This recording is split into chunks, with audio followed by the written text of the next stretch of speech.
Let's take a breath.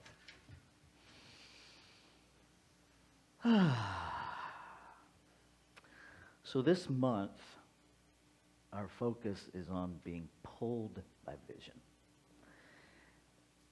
And it's really interesting that, a year ago, or a little bit more than a year ago, these talks were put together.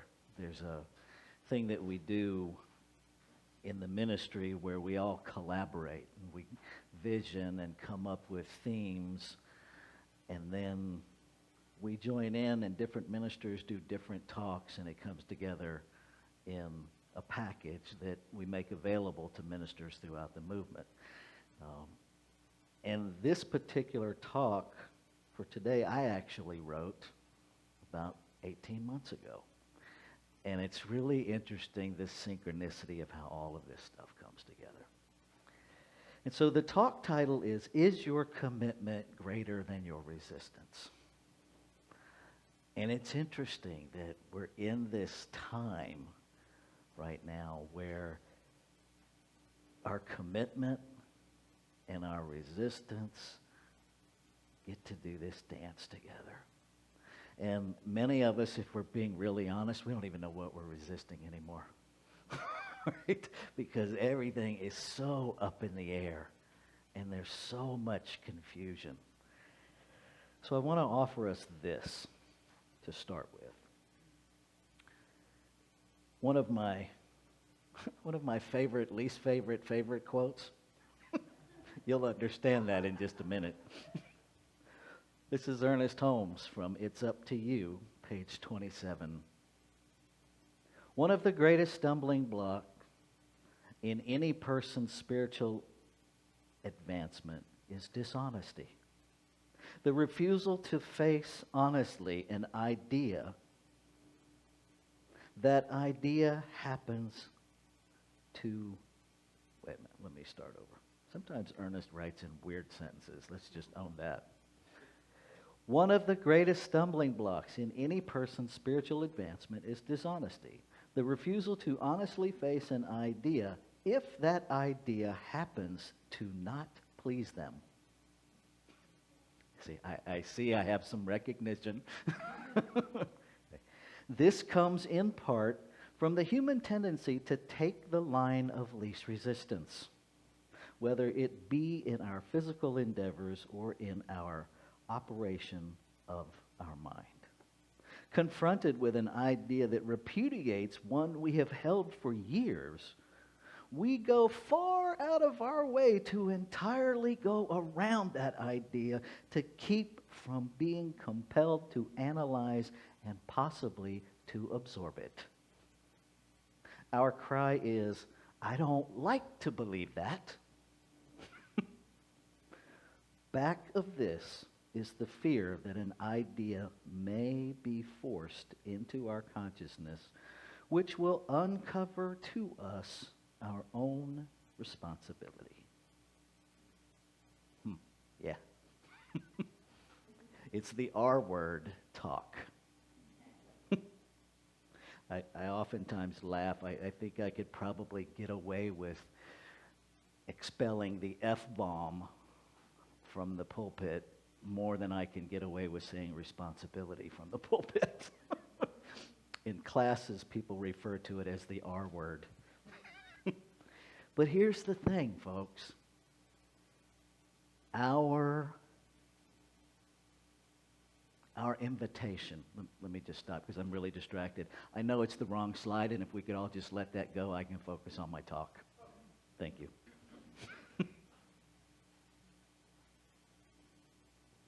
Our responsibility is to be 100% honest with ourselves. See, it matters way less if I'm honest with you, if I'm not honest with me first. Because it's the lies that we tell ourselves that show up in our lives as devastation. It's the lies that we tell ourselves that show up as victim consciousness and disempowerment. It's those lies that really cut us off at our spiritual knees, that tell us that we're victims of circumstance, as if we have no power to navigate whatever circumstance arrives here on planet Earth. And I want you to understand this morning that there's not a word of truth in that. Not a word. Each of us, and I say this a lot, and I'm going to keep saying it, you are a on purpose, intentional desire in the heart of creation itself to experience itself as your life. You are fully infused with and empowered by creation itself. Now, how in that realm of power can there be an element of victimhood? Think about it. You are the divine in form. You're not all of it, but you are an idea of it that can only expand its experience of itself as you. It gave you all of itself so that you too can create exactly the same way it does. There's nothing in that that can possibly be victimhood, except that we separate ourselves from the truth of what we are. And then we believe we're victims, and then we show up and we act like victims. Right? Deborah mentioned that thing about habits.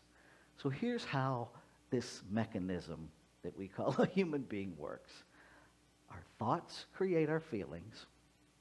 Our feelings create our urges. Our urges motivate our actions. Our actions repeated create our habits. Our habits repeated create our lifestyle. Our lifestyle repeated, create the experience that we have during the time that we're here on planet Earth. Now, the beautiful part about all that is you go back to the point of origin if you want to change it. Your thought. Right? If your thoughts create your feelings and you don't like what you're feeling, go back one step. What are you thinking? Get honest about what you're thinking. Even if it's a painful honesty. Get honest about what you're thinking. Now, when I say get honest about what you're thinking, I am not suggesting that you go out and invest $500 and put it on a billboard out on 49 that says, on May 3rd, this is what I was thinking. No. Nobody else needs to know what you're thinking, but you do. You do. And we need to stop lying to ourselves. Okay? One of the most precious things I've learned in science of mind is that principle is never bound by precedent. Never.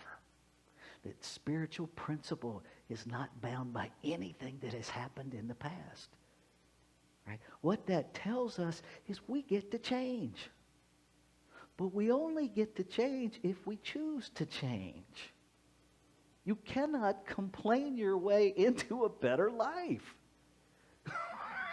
Right? Everybody get that? You cannot complain your way into a better life. Why not? Because where's your focus? It's on the problem. What are you amplifying? The problem. The more you complain, the more defeated you become. Why? Because all you're focused on is the problem. And if you do that long enough, you begin to share an identity with that problem.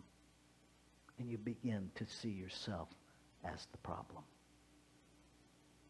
And there's not a more defeated space within humanity than the hopelessness of thinking we are fundamentally wrong.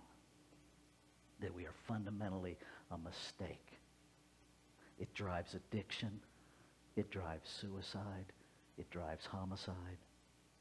It drives the worst expressions of pain in humanity. Because in that space, we think we have nothing left to lose. In that space, there is a hopelessness of separation. And it's simply not true. You know, many of you know my story, or at least what I've shared of it. Nobody knows the whole thing except me, because I lived every moment of it. But what I want you to know is we can recover from the ugliest stuff. The ugliest stuff. In my active addiction, I engaged in behaviors that, you know, I read about now in books. And it's like, ooh, I did that. But never would have imagined that anybody else would do that, because I was special in my screwed upness. Anybody else have that? That we can't be special in being special, so we're going to be the best screwed up person we can find? See, I see some laughter because I know who's in this room. We are not our behavior. We never were, we never will be. And your behavior is a result of your thoughts. Change your thinking, change your life. I know that sounds oversimplified, but I promise you it's true. But what is also true is you cannot cover up the lie with enough positive thoughts to change it. Okay? If you fertilize weeds, you get really healthy weeds. Okay? And this idea that we can be in denial and continue to lie to ourselves under the surface and act our way into a better life, you can't, because we can't sustain it. Right? Eventually, what we really believe about ourselves comes to the top and shows up. It's that place in abusive relationships, in that cycle of abuse, where the abuser, after that release of the abuse and that honeymoon phase where it's never going to happen again, and that can hold on and that can sustain itself for a brief period of time. But if the underlying cause is never addressed, the cycle continues and the tension begins to build because the truth is still operating in there. And eventually it explodes and we go back to the honeymoon phase. Now, that's easily identified in domestic violence, but that same pattern of abuse happens in each and every one of us. It's a cycle of self-abuse. It's a cycle of self-hatred where eventually what we really believe about ourselves keeps showing up. And we keep being surprised by it. And so I invite you this morning, quit being surprised by what you already know. See, the only thing that surprises us is that we have somewhere convinced ourselves that the lies that we tell ourselves are what's true. Doesn't make them true. Right? Just because you believe it doesn't make it true. If you think that's not accurate, look at some social media platforms. Look at some of the stuff people are believing these days. Doesn't make it true, thank God. Right? Just because you believe it doesn't make it true. And just because you don't believe it doesn't mean it's false. Right? There's a lot of us who don't believe we're as magnificent as we are. It doesn't make you less magnificent. Ha ha. Right? I get all the time, how can you tell me you love me, you don't know me? Well, people tell each other they hate each other all the time and they don't know each other. So if people can hate each other for no reason, I can love people for no reason. I don't care if you believe me or not. Your belief is not required to make it true. I love you. Why do I love you? Because you breathe. That's it. Because you exist. Because you are a divine expression of creation that is here to enhance the experience of the divine, which is all of us. But see, we struggle mightily with this idea of oneness. Even in our own faith tradition, we slip into the duality of individual versus individualized. Because it's hard. It's challenging to our little human brains to wander around this planet where everything really looks separate, right? When we leave here today, we're going to take what appears to be our separate bodies into our separate cars with our separate car key to our separate homes. And yet, the truth is, we're not separate at all. And it's a lot to wrap our little human heads around. Okay. And so the invitation is constantly to yield to the pull. So let's take a minute. If you're in a boat, right, and the anchor's down, right, the wind is blowing from behind, it pushes you. And when it reaches the end of the anchor, anybody know what the boat does? It just starts going in circles. It just goes in circles. How many of us, when we're pushed by something, we get to the end of our rope, we get to the edge of our comfort zone, and it's time to up anchor so we can move a little bit forward, only we're not going to up that anchor. And all of a sudden, our lives are just going in circles. Anybody else, or is that just me? Right? So the first thing of being pulled by vision is we have to be willing to up anchor. If we're going to say yes to a vision, we have to be willing to lift the anchor, which means you have to be willing to let go of your comfort zone. That's our anchor. All those places where it's all nice and comfy. And it's not really comfortable. Most of it's painful. We misidentify familiar with comfort. Right? It's familiar, so therefore it must be comfortable.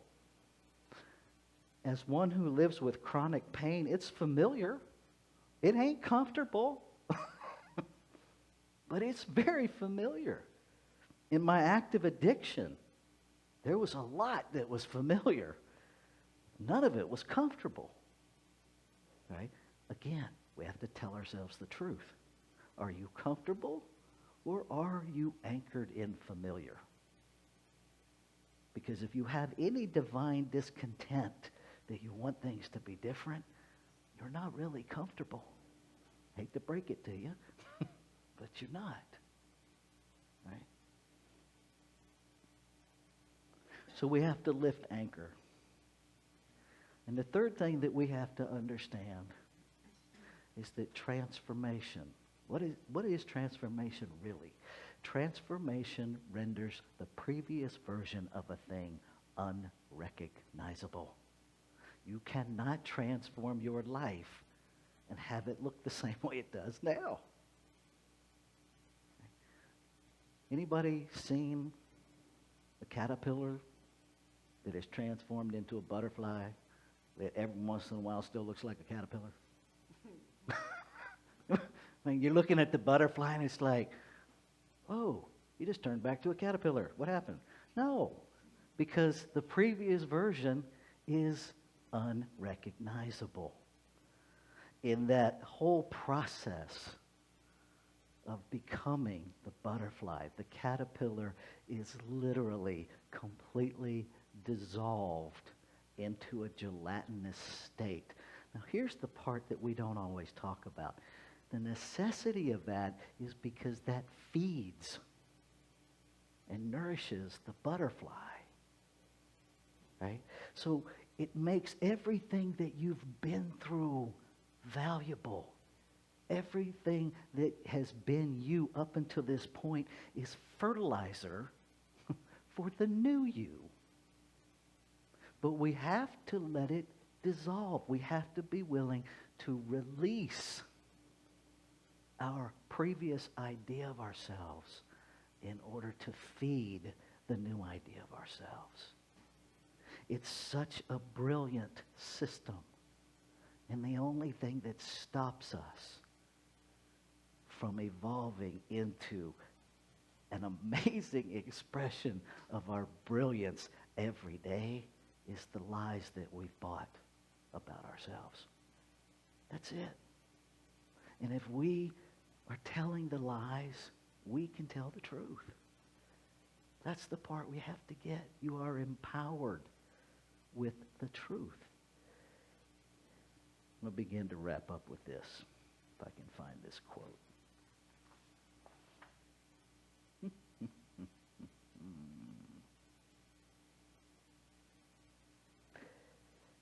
Joseph Murphy, The Power of Your Subconscious Mind. If you set up resistance in your mind to the flow of life through you, this emotional congestion will get snarled up in your subconscious mind and cause all kinds of negative conditions.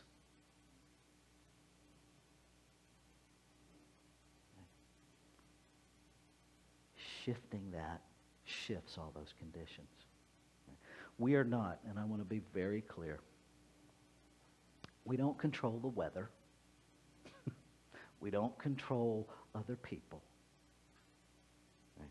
You being responsible for your experience of life does not mean you are responsible for what other people do. It means you are responsible for how you respond to what other people do. You are responsible for how you show up in those circumstances. Tornadoes are going to happen. Viruses are going to happen because we don't control natural law. But the intelligence of divinity within us knows exactly how to dance with natural law. Not to control it, not to change it, but how to dance with it so that we are living in synchronicity. Was it 3 years ago? I was in North Carolina to bury my son.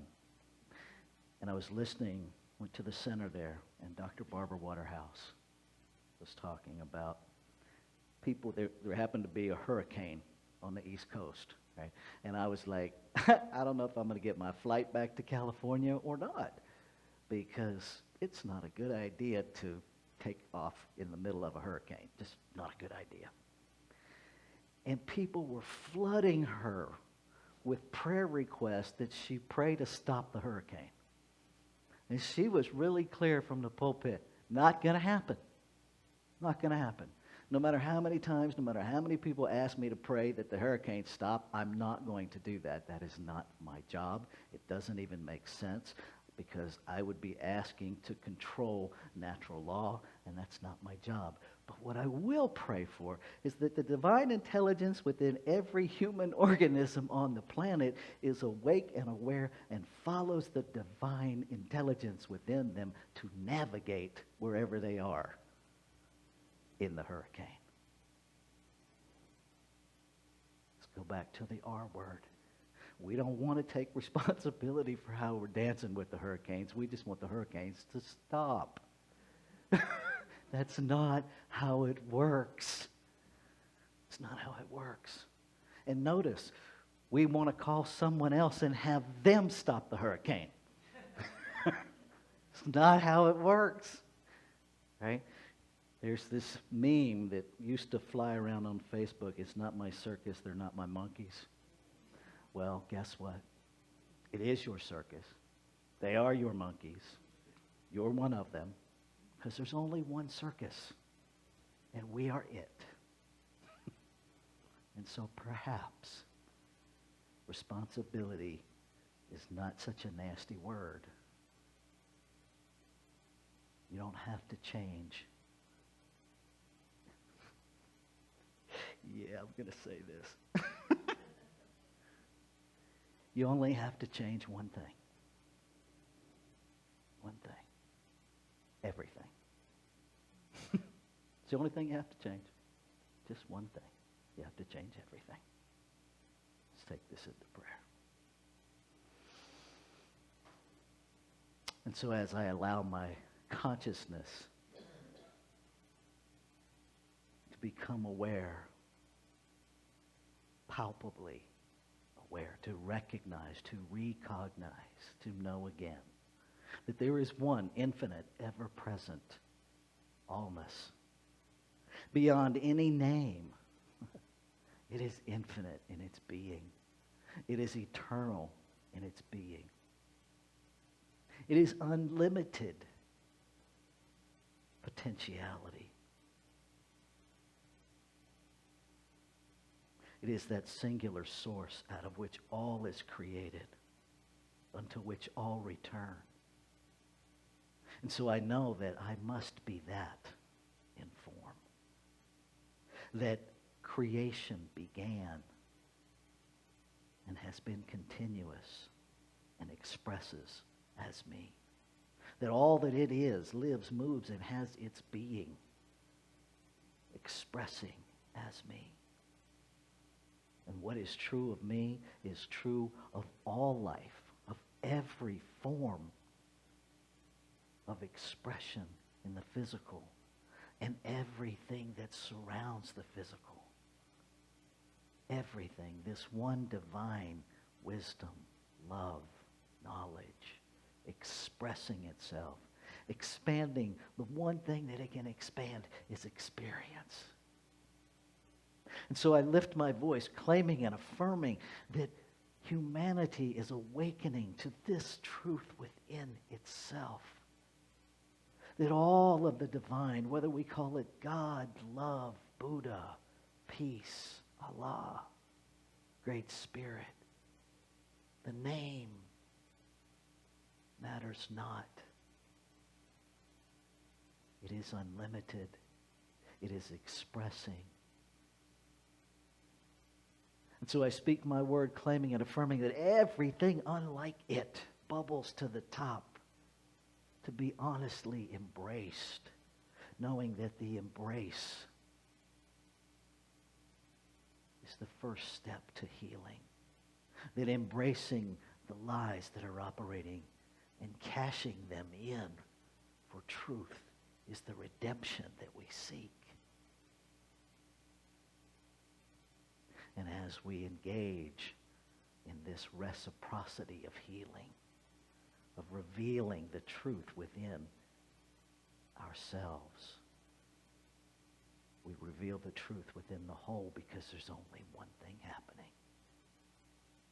So I speak my word, claiming and affirming that each divine expression of life opens the mind and the arms to embrace responsibility at a whole new level. The ability within each of us to respond from the God-centered wholeness that we are. To heal this body of creation. One thought, one action at a time. And we celebrate. Oh, how we celebrate. We celebrate and cherish every uncomfortable opportunity to heal. We say yes to up-anchoring,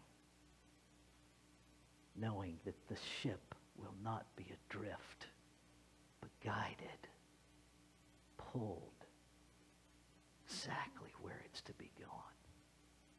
We say yes. We say yes to being more than we know we can be. And we celebrate the very messy, awkward dance of getting there. We celebrate. And so in this celebration, knowing that the word spoken is the word fulfilled, that it's already done, it's done now, there is no waiting period, I release my word, stepping into the next expression of divinity. I let go. I let it be. And I invite you to join me as we anchor this together by saying, and so it is.